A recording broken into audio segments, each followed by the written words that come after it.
Dan di informasi yang pertama ada buruh protes ASN DKI yang mulai WFH. Jadi demi mengatasi permasalahan polusi udara yang semakin memburuk di Jakarta, Pak Presiden Joko Widodo ini memberikan arahan kepada jajarannya dengan menerapkan hybrid working hingga mengaktifkan kembali work from home. Nyatanya langkah ini justru ditentang beberapa pihak, salah satunya Presiden Partai Buruh Said Iqbal. Ia menilai sistem kerja dari rumah atau work from home tidak adil. Sebab polusi udara bukan sebuah penyakit. Ia juga menilai bahwa penyebab dari polusi udara sendiri bukan karena faktor lain seperti PLTU yang dikabarkan berlokasi di sekitar Jakarta dan faktor yang disebabkan oleh kendaraan bermotor. Said Iqbal mengatakan apabila memang ingin diberlakukan WFH, maka perlu pengaturan jam kerja di pabrik dan buruh pun juga harus mendapatkan perlindungan yang sama.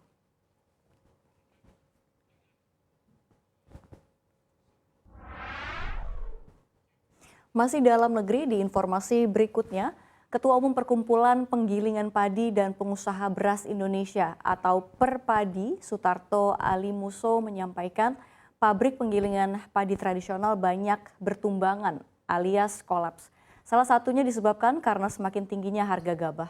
Tingginya harga gabah disebabkan karena saat ini baru memasuki musim tanam yang disertai musim panas yang berkepanjangan. Dirinya membeberkan harga gabah kering panen saat ini sudah ada di Rp6.700 sampai Rp6.900 per kilogram. Harga tersebut jauh di atas harga pokok penjualan atau GKP yang ditetapkan pemerintah, yakni maksimum Rp5.100 per kilogram.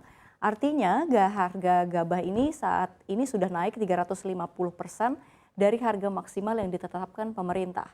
Mengutip data Badan Pusat Statistik, jumlah pabrik penggilingan padi yang beroperasi dari tahun 2012 ke 2020 telah mengalami penyusutan cukup signifikan.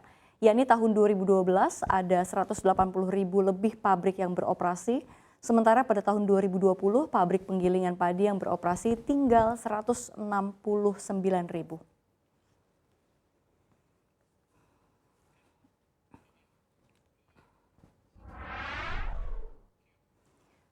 Di informasi selanjutnya, BMKG menyebut cuaca panas ekstrim di Indonesia masih akan terjadi pada Agustus hingga Oktober 2023.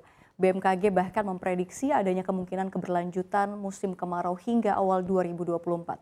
Menurut prediksi Badan Meteorologi, Klimatologi, dan Geofisika, cuaca panas tersebut merupakan akibat dari puncak fenomena iklim El Nino. Adapun sejumlah daerah yang akan terdampak cukup parah, yakni Sumatera bagian tengah hingga selatan, Riau bagian selatan, Jambi, Lampung, Banten, hingga Jawa Barat. PLT Deputi Bidang Klimatologi BMKG Adrasena Sopaheluakan mengatakan daerah-daerah tersebut mengalami kondisi El Nino yang cukup parah.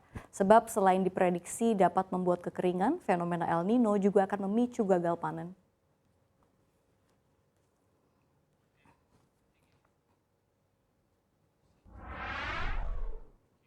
Dan kita beralih ke informasi terakhir dari internasional atau mancanegara. Saat Perang Dingin berlangsung, pasukan militer Amerika Serikat mengembangkan konsep senjata yang dijuluki Rods from Gods atau tongkat Tuhan. Proyek ini dinamai Proyek Thor yang punya kekuatan setara dengan logam berat yang jatuh dari ketinggian super. Logam berat langka itu bernama tungsten yang berasal dari luar angkasa. Dikutip Slashgear, energi kinetik yang dihasilkan akan sangat besar dan cukup menghancurkan sejumlah target di bumi. Gagasan senjata kinetik ini memang bukanlah hal yang baru. Misalnya pada perang di Vietnam, Amerika Serikat juga mencoba mengarahkan proyektil yang disebut Lazy Dog. Senjata itu berbentuk potongan baja padat dan panjangnya beberapa inci dengan sirip dan memiliki kecepatan 500 mph atau setara dengan 804,6 km per jam.